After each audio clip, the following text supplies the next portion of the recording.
How to fix this page is not available right now on my Instagram application or on my Instagram feed or maybe on Instagram story. So how can we simply solve this error?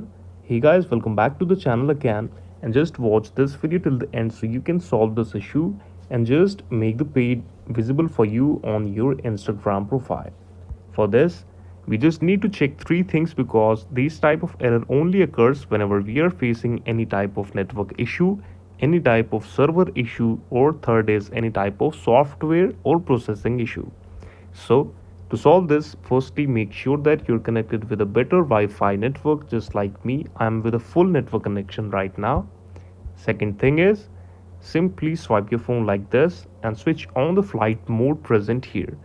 Flight mode will refresh your mobile phone, your network connection, and it will cool down your mobile a bit so that you can restart it and then use it with a new start.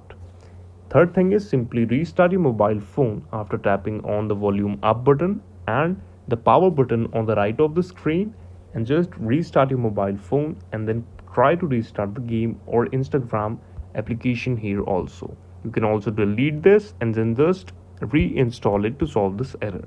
This is the video.